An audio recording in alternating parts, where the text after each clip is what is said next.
Good morning. Good morning. Happy Friday, or whatever day you may watch this or listen to this podcast. So I want to do something different today. I am in a community that we read books or listen to books. They give us a book to listen to for the month. And the book that we are in is Atomic Habits. And on Fridays, we have our book club call. We give our takeaways and, our big ahas of what we're getting out of the book, right? And so the books that they choose they help improve your entire life, your entire being. And so this morning, I wanted to do something a little different. I want to give you the takeaways for the first couple chapters of the book that we're currently in, called Atomic Habits by James Clear. And so this book is about an easy improving way to build good habits and break the bad ones. We need a lot of that. Don't we need this? This book is so on time and it's so helpful. So I'm going to start with the takeaways from chapter 1. Success is achieved through a buildup of small day-to-day improvements, repeated over time, not a single defining moment. Smart win, aim to improve by 1% each day. 1% each day, okay? Visible results are delayed until you break through the plateau of latent potential. You must be patient and persistent. Focus on changing your system for long-term results rather than achieving your goal, temporary changes. Goals help you set the direction, but systems help you with progress. Okay? That's the takeaways from chapter 1. Now we're going to scroll over to chapter 2's takeaways. Chapter 2 takeaways.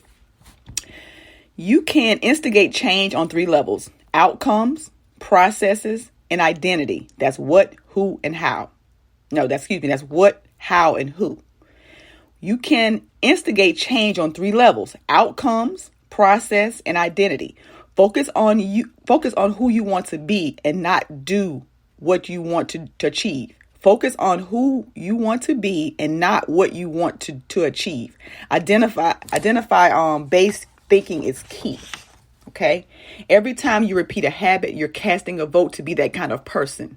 That's identity associated with that behavior. Every time you repeat a habit, you're casting a vote to be that person, you're casting a vote to be the kind of person associated with that behavior. Do not hold yourself back by adhering to one version of yourself. You have the power to change your identity. Become your desired identity is the biggest motivation for sticking with your habits. Becoming your desired identity is the biggest motivation for sticking with your habits. All right, what else? That's chapter 2. Now we're going to chapter 3's takeaway. I don't like you saying 3's, but anyway, you know what I mean. A habit is a behavior that is repeated regularly enough to become automatic. Okay, let me say that again. A habit is a behavior that is repeated regularly enough to become a habit. Habits allow your brain to automate as much behavior as possible, ultimately giving your conscious mind the freedom to develop itself. To perform a habit, your brain goes through 4-step cycle called a habit loop. This involves cue, craving, response, and reward. Without cue, craving, and response, a habit will not form. Without the reward, it will not be repeated, because what gets celebrated gets repeated.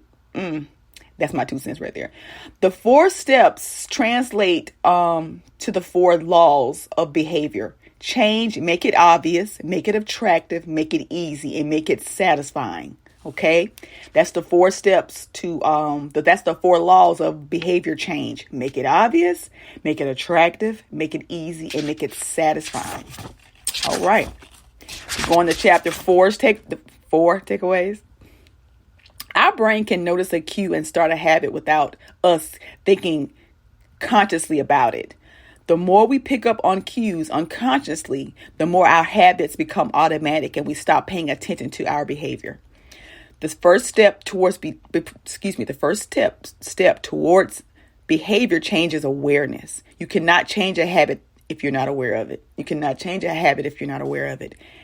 Pointing and calling the habit scorecards are your useful strategy for becoming more conscious of your behavior. All right, chapter 5. Takeaway. takeaways. In order for a cue to be effective, it must be specific. Time and location are two of the most important common examples. Avoid vague goals or statements. Avoid vague goals or statements. I'm going to do more. I'm going to do better. Those are vague goals and vague statements. It is not, you cannot measure more. You cannot measure better. Okay, so you got to set specific goals.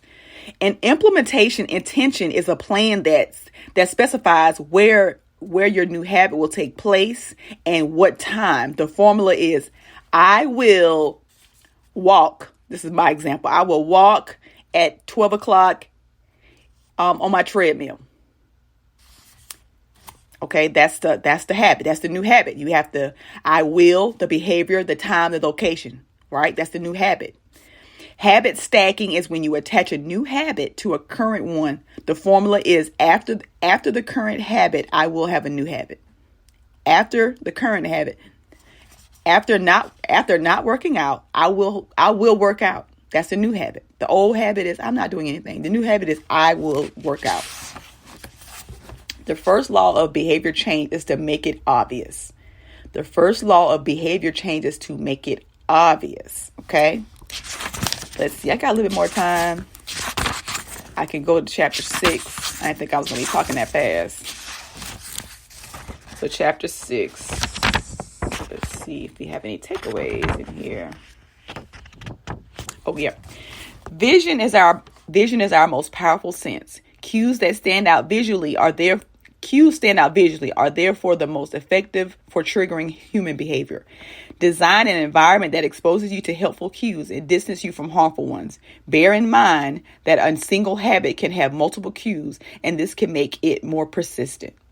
Small changes to your environment can lead to big changes in your behavior. Change your new habit in an environment free of already existing associations. The habit will gradually become associated with the context. It is not possible to find a completely new environment. Declutter, restructure the space you have available to you. Allocate a separate portion of the space for each new habit. So those are the takeaways from the first 6 chapters. When it comes to goal setting, I just think this book is really, really good because it gives you an actual plan for, because we set goals and it's like, we don't even do the stuff we're supposed to do in order to attain the goal. So who do I have to become to attain this goal? What do I have to do differently to achieve this goal? Right. So it's really all about your habits and your strategies. It is all about your habits and your strategies. And it's all about those micro steps, those atomic habits, like those real tiny ones, right? If you improve 1% every day for the next, 60 days, that is a lot. That's a lot of improvement. All right. I don't know what the percentage wise, what is that? Like 30, 60, 30%. I don't know. You do the math, but you get what I'm saying. Just a little improvement each day goes a long way. A lot of times we don't achieve our goals because maybe we don't even want that no more, or we don't know how to do that. Like say if you want to start losing weight, there's certain things that you can't do. There's certain people that like to go out to eat all the time. You can't be around them because that's not a habit that you need to have in order to reach that goal. So we have to look at the habits. You want to look at how somebody, if you want to see, basically, you can look at a person and tell their habits just by what they do, right? If you see somebody that's gained a lot of weight. Okay, so what are the habits? What have you been doing? What have you not been doing? Right? So we have to look at the habits. It's all about the habits. It is all about the habits. Nothing changes if nothing changes. And it all starts with us. So this book is the Atomic Habits. And I can't wait to get on the book club call today and see and hear other people's takeaways. And just excited about learning and growing. And this is how we elevate. We feed ourselves. You have to constantly feed yourself in the areas that you want improvement in. Because it all starts with us. It's no magic pill you take and everything is the way you want it to be. Doesn't work like that. I wish it did, but it don't. Nevertheless, have an amazing day on purpose. Okay, that's all I got.